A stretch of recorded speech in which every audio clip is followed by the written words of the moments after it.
Bueno, gente, vamos con nuestro tercer tema. Vamos a hablar de fármacos inotrópicos, que son medicamentos que vamos a indicar para promover una buena contracción de ese músculo cardíaco. Son fármacos utilizados para el tratamiento de la insuficiencia cardíaca. Tenemos tres clases principales de inotrópicos. Los digitálicos llevan ese nombre porque se derivan de la planta que se llama digitalis y annata. Ahí tengo la digoxina y el anatócido C. Tengo a los inhibidores de la fosfodiesterasa, donde está la milrinona, y tenemos a los simpáticos miméticos que son para situaciones de shock, adrenalina, noradrenalina, dopamina, dobutamina. Recordar que la digoxina es aquel inotrópico que es el único que viene hasta el momento en presentación oral y es el fármaco de mantenimiento del paciente con insuficiencia cardíaca. Se administra de 0.25 a 0.50 por día, pero es aquel fármaco que fácilmente puede causar una intoxicación digitálica. Por eso está en rojo para recordar que, a pesar de ser un medicamento bastante usado, es muy peligroso. La anatócido C se administra de forma endovenosa, se usa solamente en pacientes que están hospitalizados porque hay que aplicar 4 veces por día. La milrinona son fármacos que también se utilizan solamente en pacientes hospitalizados porque hay que hacer una dosis ajustada de acuerdo al peso del paciente y se tiene que administrar de forma continua porque tiene un tiempo de vida media muy cortito.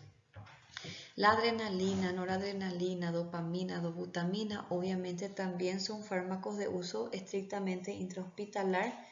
También son de dosis personalizada de acuerdo al kilo de nuestro paciente. Se da a partir de 2 microgramos por kilo. Se puede ir reajustando de acuerdo a la severidad del caso del paciente. Y también estos se administran bomba de infusión de forma continua porque tienen un tiempo de vida media de aproximadamente 1 minuto más o menos. Los digitálicos son fármacos que van a inhibir la bomba sodio-potasio y van aumentando de a poquito la cantidad de calcio que comienza a ficar acumulándose dentro de la célula. Cuanto más calcio nosotros tenemos dentro de la célula, obviamente mayor va a ser la capacidad de contracción. Los inhibidores de la fosfodiesterasa, ¿verdad? Son medicamentos que van a aumentar el AMP cíclico y eso de a poquito va a interferir también en la cantidad de calcio y va a promover una mejor contracción.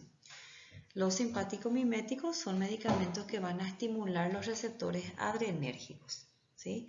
Entonces, la fosfodiesterasa, que es afectada por nuestros inotrópicos, son las fosfodiesterasas relacionadas con el AMP cíclico, ¿sí? Que tienen a su cargo interferir sobre la contracción del músculo liso vascular y no sobre el GMP cíclico. El GMP cíclico está relacionado con la relajación. Tampoco intentamos relacionar que mi inotrópico inhibidor de la fosfodiesterasa es la fosfodiesterasa relacionada con el AMP cíclico. A pesar de ser excelentes inotrópicos, cada uno tiene su efecto adverso relacionado, ¿verdad? Los digitálicos, por ejemplo, traen el problema de la intoxicación digitálica. El paciente, en caso que tomó dosis mayor de lo recomendado, puede empezar a tener un malestar general, tener visión borrosa, enjos, vómitos, dolor abdominal inespecífico. Nosotros podemos empezar a tener una bradicardia, episodios de ansiedad, agitación, alucinación. Y esa bradicardia, si no se trata, si no se maneja, puede llegar a tener un bloqueo auriculoventricular y ahí nuestro paciente puede venir a incluso perder la vida, ¿sí? Existen anticuerpos antidigoxina, que son nuestros antídotos para utilizar en el caso que el paciente haya usado un valor supraterapéutico, ¿verdad? En el caso de una sobredosis tengo anticuerpos antidigoxina. El momento que el paciente empieza a hacer una bradicardia, yo maneje eso, no tenga respuesta, para evitar llegarme a un bloqueo AB, se puede utilizar el anticuerpo antidigoxina.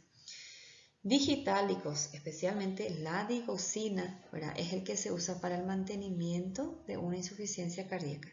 Ese paciente que ya está con una insuficiencia cardíaca muy avanzada, que necesita tomar todos los días una pequeña dosis de fármaco inotrópico para que su corazón tenga una capacidad legal de contraerse, ahí la digoxina suele ser mi elección. Milrinona ya es un medicamento que se utiliza en el caso que yo tenga una hipotensión, en el caso que yo tenga una bradicardia muy importante, por una sobredosis por bloqueadores de canales de calcio. Si de repente mi paciente tomó más de lo necesario, suanlodipina, nifedipina, verapamil o diltiazem, me empieza a quedar hipotenso, muy bradicárdico, entonces en ese caso nosotros podemos usar la milrinona. La milrinona, recordar que es un medicamento que también a largo plazo va a interferir en el aumento gradual de la cantidad de calcio dentro de la célula. Por eso nos ayuda a revertir este estado. Puede dar un poco de temblorcito al paciente y dolor de cabeza pulsátil. Los simpáticos miméticos ya son fármacos mucho más intensos como inotrópicos. Algunos de ellos tienen efecto vasoconstrictor, pero como no existe en presentación oral, yo no puedo usar de forma mantenida. Como es de un tiempo de vida media de aproximadamente 1 minuto, tengo que estar administrando en infusión continua, se deja para utilizar solamente para rescate de estados de shock, ¿sí? Entonces son drogas que pueden causar temblor, palpitación, puede aumentar la presión del paciente, puede hacerle sudar, puede dejarle ansioso, un poco agitado, ¿sí? Eso casi siempre nosotros vamos a ver luego.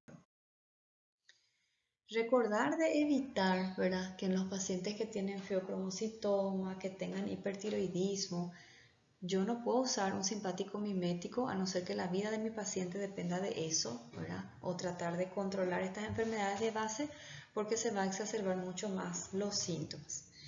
Recordar que la adrenalina tiene otros efectos, além de ser un inotrópico. Hace vasoconstricción, entonces me puede ayudar a detener sangrados, tiene efecto hemostático, también es muy buen broncodilatador, se utiliza mucho para shock anafiláctico, para evitar el angioedema. Recordar que la dopamina es el que tiene más efectos adversos. Todo eso que mencionamos, ella suele producir, todos. Entonces no suele ser el de primera línea. Comparando con la adrenalina, noradrenalina, dobutamina, lo que solemos ver son palpitaciones y temblores. Eso es lo que más vemos, ¿verdad? Ahora la dopamina suele producir todo lo que nosotros mencionamos. Le da palpitación, le alza la presión, le da temblor, le da dolor de cabeza, le da ansiedad, le deja agitado, todo junto, le hace sudar al paciente.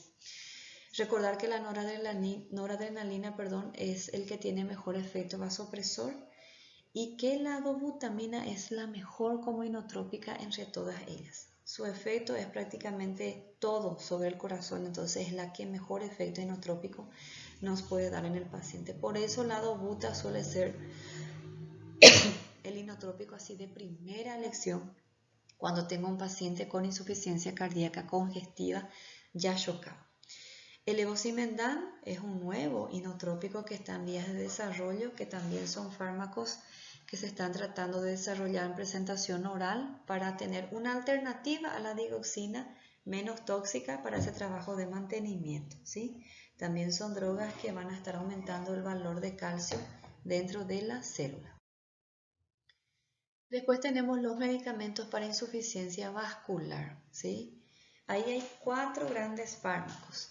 Tengo los hemorreológicos, que son medicamentos que van a mejorar la viscosidad de la sangre, como es la pentoxifilina. Son ideales para los pacientes con vasculopatías. Paciente diabético con arteriopatía, paciente hipertenso con arteriopatía, paciente con insuficiencia valvular también que tiene facilidad para hacer trombos. Entonces esto deja la sangre menos viscosa y dificulta la formación de trombos y complicaciones consecuentes. Tenemos a los vasodilatadores. En este caso estamos hablando del cilostazol. Cilostazol es un medicamento vasodilatador, tiene efecto tanto sobre el territorio arterial y un poquitito sobre el territorio venoso. Se utiliza mucho para los pacientes que tengan arteriopatías vasculares periféricas, sobre todo los pacientes diabéticos, siempre asociado a una pentoxifilina, para evitar que ellos vengan a desarrollar la úlcera y consecuentemente el famoso pie diabético. Tenemos los flebotrópicos, que también son conocidos como venotónicos, drogas que aumentan el retorno venoso de mi paciente porque dan un tono venoso mayor. Son para el tratamiento de las varices, ¿verdad? La insuficiencia venosa, y no nos referimos solamente a las varices de las piernas que los pacientes pueden tener, a las venas varicosas hemorroidales también esto es bastante efectivo. Tengo la diosmina, tengo la hidrosmina, tengo el dobecilato de calcio. La diosmina es la más eficaz y es la que más usamos. Y yo tengo ahí las aminas vasoconstrictoras, nuestra etilefrina, que es un medicamento vasoconstrictor que estimula el receptor adrenérgico, y son medicamentos que usamos para tratar estados de hipotensión que no sean producidas por estados de shock. La pentoxifilina viene presentaciones orales de 400 miligramos 3 veces por día. Su problema es que da mucho dolor de estómago. Entonces, si de repente yo voy a dar pentoxifilina a un paciente con gastritis o úlcera, no olvidar de gastroproteger. Silostazol tengo de 50 y 100 miligramos, se da 2 veces por día, puede dar indigestión y de vez en cuando el paciente se queja de dolores de cabeza con un poquito de tontura. La diosmina son cápsulas de 600 miligramos, se administran 2 veces por día, es la que más usamos, solamente que para que tenga efecto se necesita un tratamiento de por lo menos 6 meses.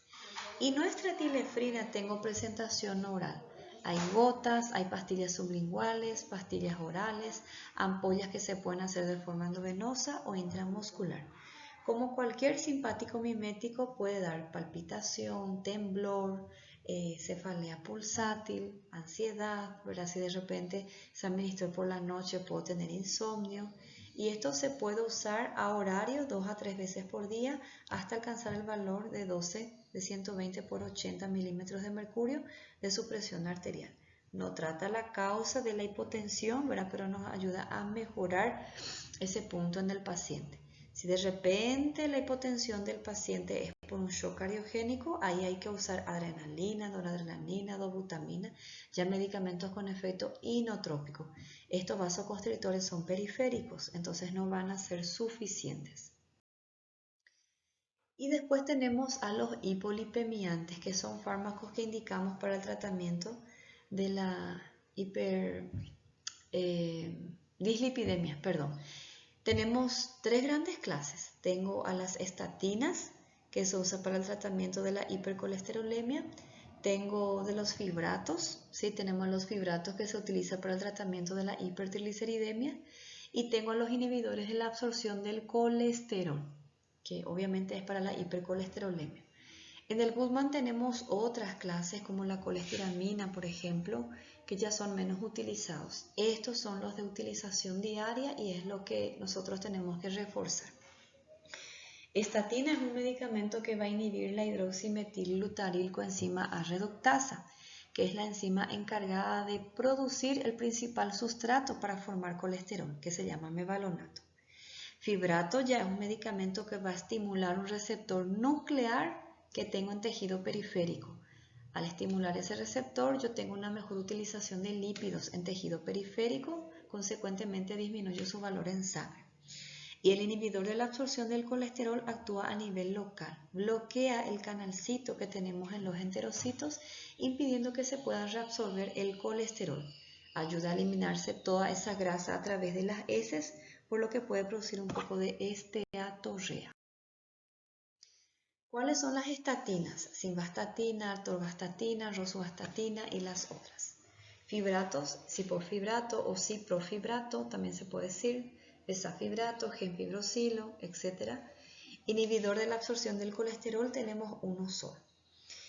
Estatinas, gente, se dividía en potencia. Yo tengo la de potencia baja, que controla por debajo del 30%.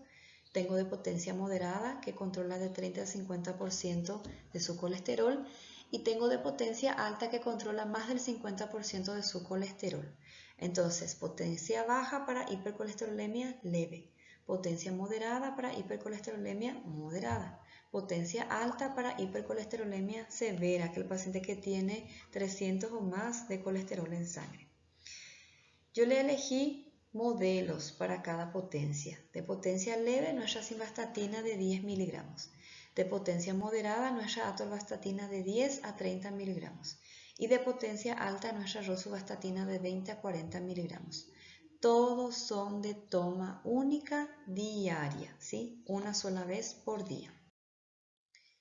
Estas estatinas, para tener el efecto, tienen que adecuarse acorde a la naturaleza de la hipercolesterolemia. No va a adelantar yo dar una estatina de potencia baja si tengo una hipercolesterolemia severa, grave. Por eso es importante tener el ajuste ideal de la potencia estatínica, para cada caso. Por más que sean fármacos que controlen netamente el colesterol, estas estatinas también tienen pequeño efecto sobre el triglicérido. Del 10 a 25% me puede controlar. Por más que los fibratos sean medicamentos hechos para control de triglicéridos, también tienen un pequeño efecto sobre el colesterol. De 5 a 20% puede llegar a controlar. El ezetimibe es la misma cosa. Por más que es un medicamento fabricado para el control del colesterol, y teniendo en cuenta que controla 1/3 de lo que controlaría la estatina, él tiene un pequeño efecto de control de 10% sobre el triglicérido, ¿sí? No son situaciones de primera elección. Para hipercolesterolemia de primera elección, estatina.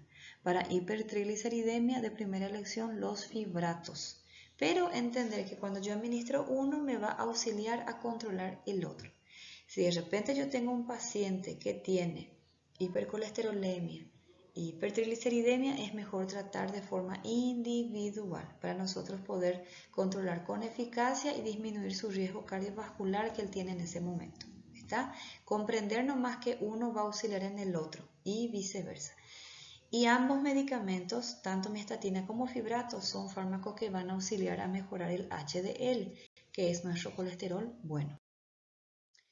Los fibratos tienen un pequeño papel fibrinolítico, entonces ayuda a disminuir también la posibilidad de formación de trombos, y estas estatinas se pueden utilizar de forma continua a modo profiláctico en los pacientes que ya han tenido algún evento isquémico, como por ejemplo nuestro paciente que ya tuvo un episodio de ABC, nuestro paciente que ya tuvo un episodio de infarto. Para evitar nuevos eventos de isquemia se puede utilizar de forma diaria a modo profiláctico, ¿sí? Ahí yo les agregué la presentación farmacológica del cipofibrato, o ciprofibrato, de las dos maneras pueden mencionar. De 100 miligramos también se administra una vez por día, y el ezetimibe, que es un inhibidor de la absorción del colesterol, 10 miligramos una sola vez por día. Ezetimibe yo puedo usar también asociado a una estatina para aumentar la rapidez de control. A veces tengo pacientes con un valor de colesterol de 400, 500, entonces puedo asociar un ezetimibe. Ezetimibe también es una alternativa si de repente yo tengo un paciente con alergia a las estatinas. Entender nomás que estos fármacos están relacionados con hepatotoxicidad, ¿sí? Puede aumentar el valor de las enzimas hepáticas, puede causar indigestión en el paciente. Las estatinas también están relacionadas con episodios de miopatías, un dolor muscular generalizado. De vez en cuando tengo pacientes alérgicos, sobre todo a las estatinas. No son drogas de primera elección en una paciente embarazada. Si puedo trabajar con el ezetimibe, mejor, ¿está? A no ser que sea una mujer de alto riesgo cardiovascular, entonces ahí sí podemos estar utilizando, ya que la vida de la mamá depende de eso prácticamente. Importante recordar que las estatinas están relacionadas con deterioro cognitivo en los pacientes que han sido tratados a largo plazo y que suspendieron de forma repentina. También las estatinas están relacionadas con el aumento del valor de glicemia, por eso hay que usar en precaución con los pacientes diabéticos, ir controlando la glicemia del paciente diabético durante el tratamiento con una estatina para reajustar un poquitito para más la dosis del antidiabético si hay necesidad. Y la FDA también reportó que si usamos de forma conjunta con antimicóticos, macrólidos, antirretrovirales, verapamilo, diltiazem, amiodarona, pueden aumentar la concentración en plasma de estos medicamentos, en valores bastante importantes, potencializando sus efectos adversos.